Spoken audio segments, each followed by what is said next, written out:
Record. Bismillahirrahmanirrahim. Assalamu alaikum. Today is 13th of November 25 and we are starting our today's lecture of CAP 4 Business Law और उसमें हम पढ़ रहे हैं company law और हम पढ़ रहे हैं शेयर कैपिटल। ठीक है। पेज नंबर है 134 ऑफ स्टडी टेक्स्ट और आप ये ऑफ पीडीएफ 134 और स्टडी टेक्स्ट का है 124।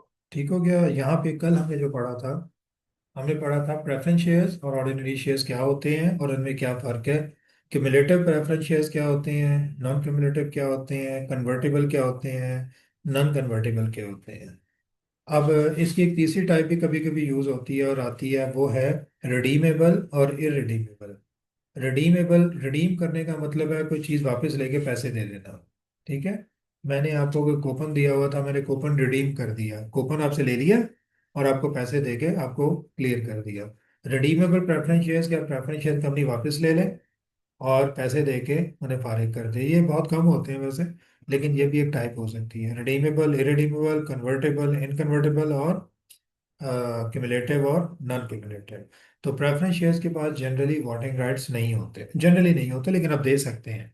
तो जिस तरह फिर है तो शेयर कैपिटल ही सो कॉल्ड और कंपनीज एक्ट भी इसे मानता है। तो जिस तरह आप ऑथोराइज कैपिटल डिफाइन करते हैं ऑर्डिनरी शेयर का, तो आपको एक ऑथोराइज कैपिटल प्रेफरेंस शेयर्स का भी फिर मेमोरेंडम में डालना होता है। उसकी कैपिटल क्लॉज में लिखा होता है कि ऑथोराइज कैपिटल है वो ऑर्डिनरी कैपिटल इतना है और प्रेफर्ड शेयर कैपिटल हमारा इतना है। उसके भी वही तकरीबन प्रोसेस होता है कि उसकी लिमिट होती है। फिर अगर आपने उससे ज़्यादा इशू करना है तो आपको दोबारा परमिशन लेनी पड़ती है, एटसेट्रा। वो सारी चीज़ें इसमें आ जाती हैं। तो ये 124 पे जो आपके सामने डिटेल है, ये उसने उन्हें कंपेयर किया है, इसे आपने पढ़ लेना है। ये सब कुछ मैंने आपको बता दिया है। डिविडेंड राइट्स क्या होते हैं, प्रेफरेंस शेयर का डिविडेंड फिक्स होता है जनरली। हम कहते हैं 10% प्रेफरेंस डिविडेंड या 15% प्रेफरेंस डिविडेंड। तो इसमें ना कम ना ज़्यादा, जो डिफाइंड है उतना अपने प्रेफरेंस डिविडेंड इन्हें देना होता है। इनका राइट ऑर्डिनरी शेयर होल्डर से पहले आता है। ठीक है, पहले इन्हें पेमेंट्स की जाती हैं, फिर ऑर्डिनरी शेयर होल्डर को पेमेंट होती है डिविडेंड की भी। और अगर कंपनी वाइंड अप होती है तो पहले जो पे बैक किया जाता है, अगर पैसे अवेलेबल हैं तो प्रेफरेंस शेयर होल्डर्स को किया जाता है, उसके बाद ऑर्डिनरी शेयर होल्डर्स को किया जाता है। तो हर चीज़ में ये ख्याल रखना है कि ये चीज़ें इस तरह चल रही हैं। ये तो यहाँ लिखा वोटिंग राइट्स, ये मैंने आपको बता दिया। डिविडेंड राइट्स मैंने बता दिया।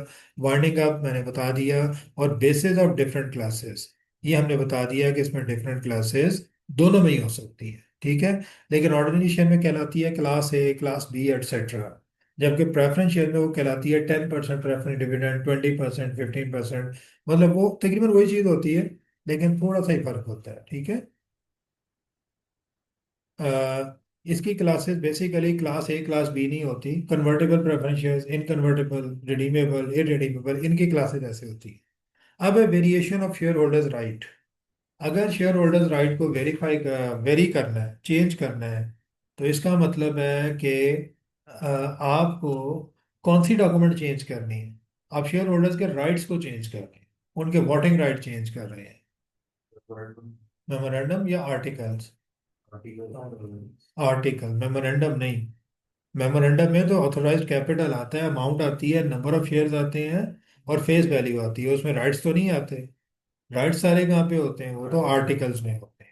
और जब आर्टिकल को अमेंड करना होता है, वेरी करना होता है, तो फिर कौन सी रेजोल्यूशन होती है, स्पेशल ही होती है। वो तो मेमोरेंडम हो या आर्टिकल हो, दोनों के लिए स्पेशल रेजोल्यूशन है।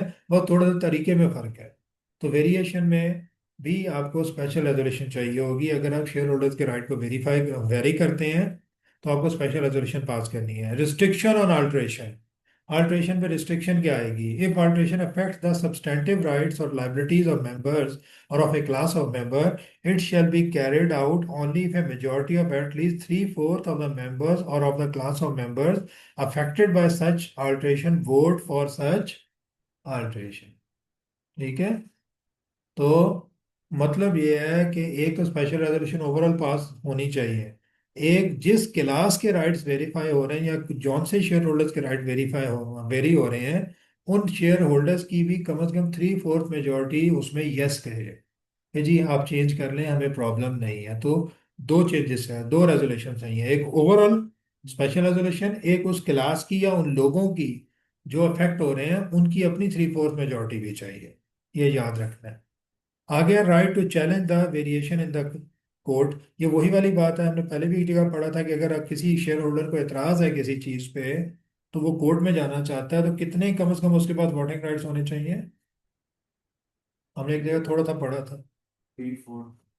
कोर्ट में जाने के लिए 2/3 कहाँ से आ गया है, अभी तुम अपनी तरफ से लगाई जा रहे हो। भी फोर्थ स्पेशल रेजोल्यूशन है, वो तो हमने पढ़ लिया है। कोर्ट में जाने के लिए हमने पहले एक जगह पढ़ा था, और याद कर लें तकरीबन हर जगह यही है, एटलीस्ट 10% ऑफ वोटिंग राइट्स। अगर आपने कोर्ट में जाके चैलेंज करना है कंपनी के किसी एक्टिविटी को, एक्ट को, तो आपके पास कम से कम कितने वोटिंग राइट्स होने चाहिए। 10%। एक बंदे के पास हो या ज्यादा लोग मिल जाएं, टोटल उनके पास जो वोटिंग राइट्स हो ना, टोटल वोटिंग राइट्स का 10% होने चाहिए। तो वो कोर्ट में जा सकते हैं, और कोर्ट में जाके वो कह सकते हैं कि भाई इन्होंने अकॉर्डिंग टू लॉ रेगुलेशन नहीं किया, इन्होंने मेमोरेंडम आर्टिकल के मुताबिक नहीं किया, या ये बायस्ड हैं। तो अगर कोर्ट को चीज़ें लगती हैं तो उसे सेट असाइड कर सकती है। ठीक है। तो ये क्या लिखा है, एनी मेंबर और members of affected class representing at least 10% share holding of that class who are aggrieved by the variation of their rights may within 30 days of the date of the resolution varying their rights apply to the court within 30 days। और 10% of total नहीं, 10% of that class, याद रखना है यहाँ पे, क्योंकि class को change किया गया है। ठीक है।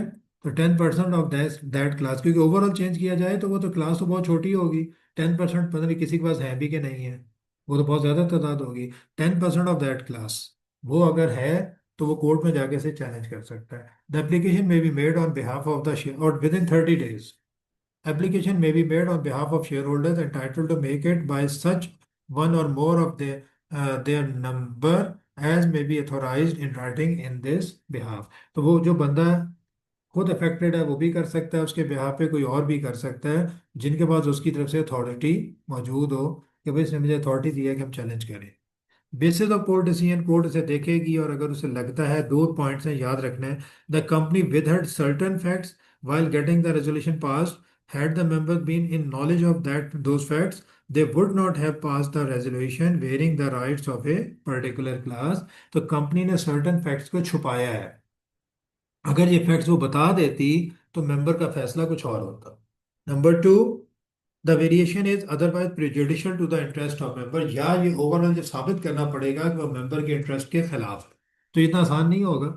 इन दोनों में से कोई एक पॉइंट साबित करेंगे, या तो ये कि फैक्ट छुपाए गए हैं रेजोल्यूशन पास करवाते हुए, या ये ओवरऑल ही इसकी नेचर ऐसी है कि मेंबर्स के इंटरेस्ट के खिलाफ है, तो कोर्ट को अगर ये लगता है तो वो उसे सेट असाइड कर सकती है।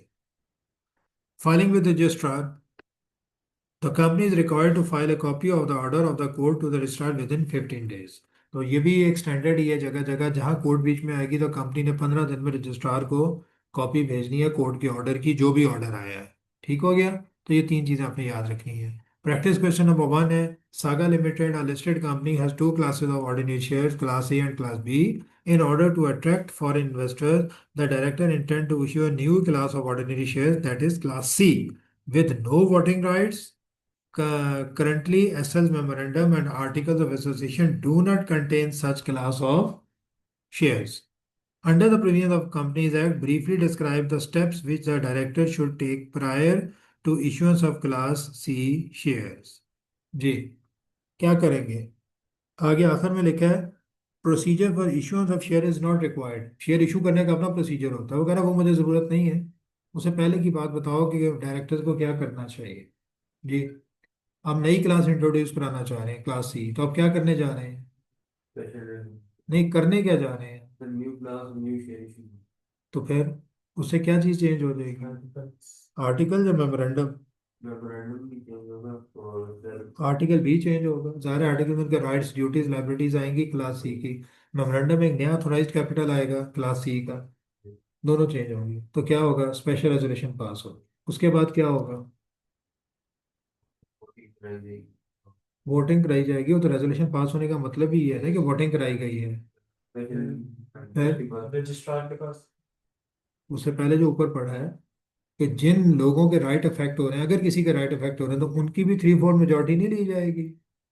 आप नई क्लास इंट्रोड्यूस करा रहे हैं तो शेयर होल्डर्स बढ़ रहे हैं ना, ओवरऑल बढ़ रहे हैं।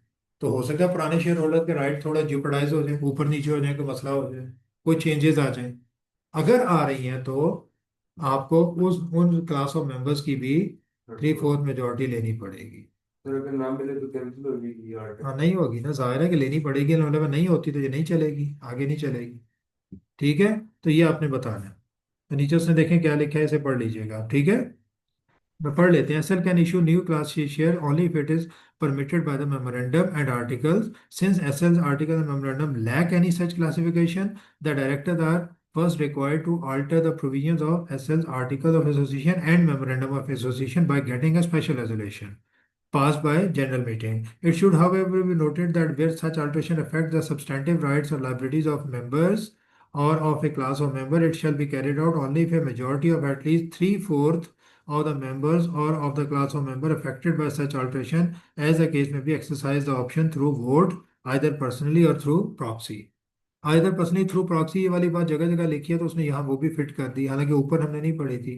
तो ये इससे ताल्लुक नहीं है पर्सनली प्रॉक्सी का, वो वैसे ही एक तरीका है कि आप किस तरह अपनी राय दे सकते हैं, वो वहाँ लिखा हुआ है जहाँ पे राय की बात है, लेकिन ये आप याद कर लें। आपने भी ये फिक्रा बार बार लिखना है। एन अल्टर्ड कॉपी, फिर आप अल्टर्ड हो गया तो अब क्या होगा, उसकी कॉपी रजिस्ट्रार को भिजवाई जाएगी। With in how many days? 30 days, वो जो पहले भी पढ़ा था। An altered copy of the article of association shall be filed with the registrar within 30 days from the date of passing the resolution. The registrar shall register the same and then alteration shall take effect या shall be effective। ठीक है। Practice question 2, question पढ़ लेते हैं। The directors of Pioneer Shipping Limited have decided to issue Class B ordinary shares which would have different rights and would be issued to a group of investors. The existing paid-up capital will be classified as Class A share. In the light of Companies Act, explain the following. Validity of director resolution regarding the issuance of Class B shares. क्या जवाब है आपका? हो क्या रहा है? पहले बात को समझे, हो क्या रहा है? एक नई क्लास इशू कर। नई क्लास इशू, और जो एग्जिस्टिंग क्लास है वो क्या कहलाएगी? क्लास है। वो क्लास ए बन जाएगी और नई क्लास क्लास बी होगी। तो हो क्या रहा है, मेमोरेंडम चेंज हो रहा है, आर्टिकल चेंज हो रहा है, तो वही सारा प्रोसेस लिख देंगे। लेकिन उसने प्रोसेस नहीं पूछा, उसने ए में पूछा validity of directors resolution. Director ने रेजोल्यूशन पास किया है ना कि नई क्लास इंट्रोड्यूस करा दी जाए, तो क्या ये रेजोल्यूशन वैलिड है? सवाल उसने डिफरेंट अंदाज से किया। बीओडी ने अपनी रेजोल्यूशन पास कर दी और कहा जी हम क्लास बी इंट्रोड्यूस करा दी जाए, तो क्या ये रेजोल्यूशन वैलिड है? क्यों? सारे ऑनर्स के। आपको तो स्पेशल रेजोल्यूशन जनरल मीटिंग की चाहिए, बीओडी नहीं कर सकता। तो अपने no it's not valid unless it is approved by general meeting by members with at least passing a special resolution. वो जरूरी है, बीओडी की कोई हैसियत नहीं है अभी उसकी रेजोल्यूशन की। अच्छा, the nature of variation in the rights and privileges that may be attached to different classes of shares। अब वो है the nature of variation in the rights and privileges that may be attach to the different classes. क्या मतलब है कि nature और variation की, वो राइट्स जो मुख्तलिफ क्लासेस के मुख्तलिफ राइट्स होंगे, उनकी नेचर जो उनकी वेरिएशन है मुख्तलिफ होगी आपस में, इसकी क्या नेचर हो सकती है। तो इसका जवाब क्या देंगे, समझेंगे वो कहना क्या चाह रहा है। चेंजेस आ रहे हैं जो अफेक्ट हो रहे हैं जो के बारे में नीचे उन्होंने अहमद फराज बताया हो वो रही छोड़ देना, पहले बी की बात करो। है। राइट्स एंड प्रिविलेजेस चेंज हो रहे हैं। पूछना क्या चाह रहा है, ऊपर लिखा है in the light of companies that explain the following. तो वो कह रहा है वैलिडिटी ऑफ डायरेक्टर्स एक्शन, आपने कहा नॉट वैलिड और बता दिया रीजन। सेकंड क्या कह रहा है, nature of variation in the rights and privileges that may be attached to different classes of share. Change हो। होंगे पूछ रहा है, क्या चेंज होगा पूछेगा या उसकी नेचर क्या होगी, क्या हो सकता है, क्या होना चाहिए, ये पूछ रहा है। क्या पूछ रहा है पहले, यही तो मैं कह रहा हूँ, समझो बात को, क्या पूछना चाह रहा है। चेंज होंगे या उसकी नेचर क्या होगी, ये नहीं कहा था rights that would be changed, यहाँ तो नहीं लिखा नेचर ऑफ वेरिएशन, जो उनमें वेरिएशन होगी उसकी नेचर क्या होगी। वो पूछना ये चाह रहा है कि उन डिफरेंट में क्या क्या चीज वेरी कर सकती है और क्या क्या चीज वेरी नहीं कर सकती, वो ये पूछना चाह रहा है। आप कहें जनाब कि विद इन ए क्लास तो बिल्कुल सेम राइट्स होंगे सबके, वो तो ये नहीं हो सकता कि अली के डिफरेंट राइट्स हैं सलमान के डिफरेंट हैं, लेकिन अमंग क्लासेस मुख्तलिफ क्लासेस में मुख्तलिफ राइट्स दिए जा सकते हैं, ये पूछना चाह रहा है। दोबारा पढ़ें। द नेचर ऑफ वेरिएशन, जो वेरिएशन होगी उनके राइट्स में क्लास टू क्लास, उसकी नेचर क्या होगी।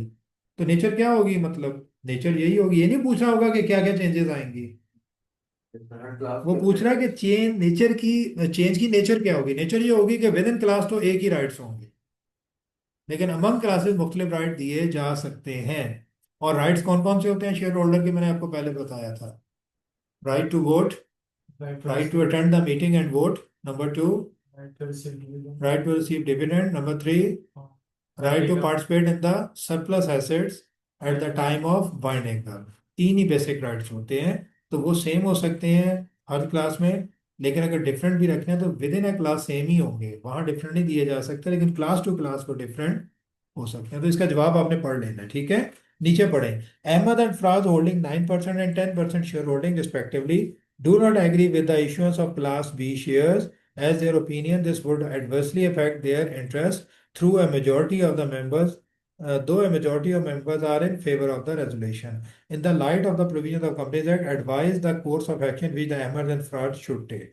तो अहमद और फराज को क्या एक्शन लेना चाहिए फिर। कोर्ट में जा कोर्ट में क्या, इंग्लिश में बताएं ना, उर्दू में ना बताएं। Ahmed and Faraz should go to the court for go advice. To the court, नहीं होता, To take the matter into the court. Take the matter and should take the matter in the court, या to file, ठीक है। File हाँ, case. File a case नहीं, petition कहते हैं, file a petition in the court. चलिए बहरहाल जो भी है, वो may contact the court, may consult the court, ठीक है। बिकॉज, और फिर आप लिखें कि कोर्ट में जाने के लिए क्या जरूरी है। 10%. A person holding not less than 10% of the voting rights of that class may consult the court if they disagree with the decision. तो ये आप बताएं कि वो ये कर सकते हैं। और फिर क्या होगा, फिर आगे बता दें कि फिर उन्हें क्या कोर्स ऑफ एक्शन मिलेगा या क्या रेमेडी मिलेगी।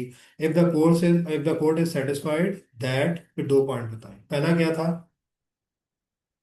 Information was withheld by the company while getting the resolution passed, information नहीं दी। Number two, it is proved that otherwise the alteration is prejudicial to the interest of members. If the court is satisfied on either of these points, court may set aside the variation. ये आपने पूरा जवाब देना है, ठीक हो गया। शाबाश, इसे देख लेना है आपने एक बार। इसके बाद आगे चलें। प्रैक्टिस क्वेश्चन 3 आपने खुद पढ़ना है और कल मैं डिस्कस करूंगा। वो ठीक हो गया। ये करके आना है और समझ के आना है, सोल्यूशन नहीं देखना, बस पढ़ के आना है। मुझे आगे समझाना है कि ये क्या कहना चाह रहा है, सोल्यूशन हम यहीं पे देखेंगे। आगे है जनाब प्रैक्टिस क्वेश्चन 4, इसे पढ़ें अभी जल्दी से। In the 14th AGM of Sapphire Limited, a special resolution has been passed to increase the voting rights of shareholder of Class A by 50%, ठीक है। Faiza Ibrahim, a shareholder from Class B, class ए के वो rights बढ़ रहे हैं, फायदा Ibrahim class B की है, wants to get the said special resolution cancelled under the provision of Companies Act. Discuss how Faida Ibrahim can challenge the special resolution and ask for its cancellation. Also determine the grounds on which the decision may be made in her favor. तो वो करे, उसे करना क्या चाहिए। अगर उसके votes if, हाँ बताएं, इफ आप बताएं, if Faida Ibrahim carries at least 10% of votes of the class that is affected by the resolution, he may consult the court. She may consult the court and for within 15 days of the resolution. 15 days थी कि 30 days था, पढ़े 30 days था मेरा था, या ये भूल गलत नहीं करना, 30 days। और फिर आगे क्या लिखा है, ये बताओ कि ग्राउंड्स कौन सी होंगी जिसका डिसीजन उसकी फेवर में आ सकता है। तो कौन सी ग्राउंड्स होंगी, Information with her. वही दो, इंफॉर्मेशन मिल नहीं जाए, इंफॉर्मेशन रोकी थी कंपनी ने while getting the resolution passed। जब रेजोल्यूशन स्पेशल रेजोल्यूशन पास करवा रही थी कंपनी या डायरेक्टर, उन्होंने कोई नेसेसरी इंफॉर्मेशन रोक ली थी, होल्ड कर ली थी, मेंबर्स को नहीं बताई थी। तो अगर वो इंफॉर्मेशन बताते तो शायद मेंबर इसकी अप्रूवल ना देते, या Interest of members. Interest of members के प्री जुडिशियल है, ये वर्ड याद करना, ठीक है। द रेजोल्यूशन या अमेंडमेंट या variation is prejudicial to the interest of members। इन दोनों में से अगर if any one point can be prove, then the decision might be taken in the favour of Faiza Ibrahim, ठीक हो गया। आगे चलें। अगला क्वेश्चन सिर्फ पढ़ें और समझेंगे कि आपको इसका जवाब जहन में आ रहा है कि नहीं. Cadmium Limited is an unlisted company in the manufacturing sector. It has issued two classes of share capital, Class A and B. On 21st August 2025, CL passed a special resolution to vary the rights of Class A shareholders. This resolution sought to limit the voting powers that had previously been granted to Class A shareholders. अब इस फिक्रे का क्या मतलब है? This restriction sought to limit the voting power that had previously been granted to the Class A. कम कर देने हैं voting right class ए के. CL has filed all the required documents with the registrar within the specified time. सारी compliances उसने पूरी की हैं company ने. However, some Class A shareholders are dissatisfied with the special resolution and want to challenge it. तो क्या करना चाहिए? वही सवाल रिपीट हो रहा है बार बार. तो जवाब आपके जहन में होगा. कर लोगे? चलो, अगला क्वेश्चन आपने है ही नहीं, खत्म हो गया. Alteration of share capital class clause in memorandum. Possible alteration मैंने उस दिन कितनी बताई थी भाई, याद है? कौन सी थी भैया? वो नहीं, शेयर कैपिटल की बात हो रही है, हम पूरी मेमोरेंडम की बात नहीं कर रहे हैं इस वक्त. Alteration of share capital clause कौन कौन सी चेंज हो सकती है? पता नहीं आप थे भी कि नहीं होते. चार चेंजेस हो सकती है. Increase in share capital, authorise share capital, decrease in authorise share capital, और different classes. वो तो इंक्रीज ही हो गया ना. नई क्लास आ गई तो इंक्रीज हो गया, पुरानी क्लास खत्म हो गई तो डिक्रीज हो गया. और हम मर्ज कर सकते हैं, स्प्लिट कर सकते मर्ज करने को क्या कहते हैं? मर्जिंग नहीं कहते, कंसोलिडेशन. हैं, consolidation of share capital splitting. और स्प्लिटिंग ऑफ शेयर कैपिटल. चार. मर्जिंग का मतलब क्या होता है? कंसोलिडेशन का मतलब क्या है, जरा ये समझाओ. कंसोलिडेशन का मतलब ये है कि फॉर एग्जांपल कंपनी अपने शेयर्स को ज्यादा शेयर कम करना चाह रही है. फॉर एग्जांपल मर्ज करिए, दो शेयर हैं, for example new new investor को इन करना चाह रहे हैं, तो फॉर एग्जांपल 25 50 शेयर्स थे, आप उनको 25 कर देंगे, टू का ईच पे बना देंगे. हाँ, तो कंसोलिडेट कहती है. दो चीजें कंसोलिडेट करके एक बना. 2 लाख शेयर को 1 लाख कर लिया, तो फेस वैल्यू पे क्या फर्क पड़ेगा? तो वैल्यू 10 रुपए का एक शेयर था. From this one. हाँ, क्यों टोटल वैल्यू चेंज नहीं करनी? फेस वैल्यू बढ़ जाएगी, नंबर ऑफ शेयर कम हो जाएगा. नहीं, टोटल वैल्यू पे क्या फर्क पड़ेगा? सेम. क्यों सेम रखनी है? क्यों, मतलब आप फेस वैल्यू क्यों बढ़ा रहे हैं? सर हमने जो शेयर कैपिटल है उसको सेम रखना है. कहाँ लिखा है? सर आप 20 को मल्टीप्लाई. बेटा बात यह है कि उसने 4 ऑप्शन दिए हैं, आप शेयर कैपिटल को बढ़ा भी सकते हो. टोटल शेयर कैपिटल बढ़ा सकते, लेकिन उसे कंसोलिडेशन नहीं कहते ना, उसे इंक्रीज कहते हैं. पहले 1 लाख शेयर थे 10 रुपए के, अब 2 लाख शेयर हो गए 10 रुपए के. तो पहले 1 लाख था, 10 लाख था, अब 2 लाख इंटू 10 20 लाख हो गया, टोटल वैल्यू बढ़ गई. इस फिनोमिना को क्या कहते हैं? Increase of share. पहले 2 लाख शेयर थे, अब आपने 1 लाख करने हैं, फेस वैल्यू वही रखनी है.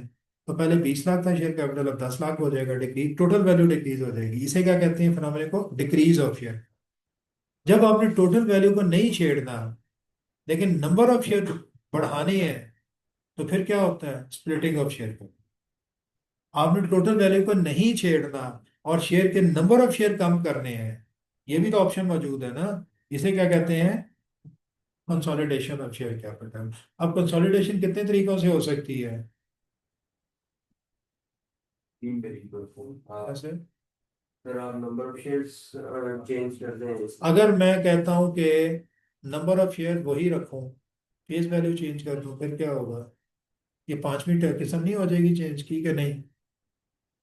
टोटल शेयर वही रखूं, फेस वैल्यू पर शेयर चेंज कर, तो क्या होगा? शेयर कैपिटल इंक्रीज होगा. इंक्रीज या डिक्रीज हो जाएगा. वो तो फिर पहली 2 क्लासेस में आ जाएगा. तो इंक्रीज कैसे किया जा सकता है? कि या तो नंबर ऑफ शेयर बढ़ा दो या फेस वैल्यू बढ़ा दो, तो टोटल इंक्रीज हो जाएगा. लेकिन अगर टोटल इंक्रीज नहीं करना तो फिर 2 तरीके हैं. वो शेयर नंबर ऑफ शेयर के थ्रू जाएगा, या नंबर ऑफ शेयर बढ़ा दो या कम कर दो, और साथ ही उसी रेशो में फेस वैल्यू बढ़ा दो कम कर दो, तो आपका टोटल वैल्यू नहीं रहेगी, वही रहेगी. तो increase of share capital, decrease of share capital, consolidation of share capital और स्प्लिटिंग, ये चार ही तरीके हैं। ये चारों में से कुछ भी करना है तो फिर मेमोरेंडम क्लॉज चेंज हो जाएगी कि नहीं, लिहाजा आपको स्पेशल रेजोल्यूशन लेनी पड़ेगी, इन चारों केसेस में लेनी पड़ेगी। ठीक हो गया, इसे पढ़ लेना। ठीक हो गया, अभी आज के लिए मैं खाली इतना मैं छोड़ रहा हूँ। आपने इसे कल पढ़ के आना है, मैंने इसका कॉन्सेप्ट दे दिया है, अब इसकी लीगल वर्डिंग एक बार पढ़ लेनी है, और कल मैं इसे एक्सप्लेन करूंगा कि कौन कौन से वर्ड्स इसमें इंपॉर्टेंट है जो आपने एग्जाम में प्रोड्यूस करने हैं। बाकी रह गई हैं एग्जाम्पल्स, और फाइलिंग विद रजिस्ट्रार वही 15 दिन में करनी होती है। अब ये स्टैंडर्ड याद करना शुरू कर दें। कहीं भी कोर्ट में जाना है तो क्या टाइम है, 30 days. Filing with registrar generally कितनी है, 15 डेज। कहीं कहीं चेंज होगी, वो फिर डिपेंड करता है सर्कमस्टांसेस पे, लेकिन जनरली ये बड़ी स्टैंडर्ड चीजें हैं। इन्हें थोड़ा सा ध्यान में बिठा लो, नहीं भी याद तो एक तुक्का लग सकता है, लेकिन तुक्का उसी वक्त लगाना है जब काफी हद तक यकीन हो। अगर तुक्का अब लगता है कि मैं गलत क्या जाऊंगा तो गोल गोल कर दो, फिर ये ना लिखो विद इन 15 डेज, देखो within a certain period of time, गोल कर दो बात को। फिर 15 डेज करोगे तो गलत कर देगा वो, certain number of time, specified specified time specify किया हुआ जी लॉ में, अब वो क्या करेगा, एक नंबर काट लेगा। लेकिन अगर आपने 15 डेज कह दिया, वो दो नंबर भी काटेगा कि यार ये तो इसने लिखा ही गलत है, बिल्कुल ही गलत लिखा है। तो आपने वहां बात गोल कर देनी है, गलत बात नहीं करनी।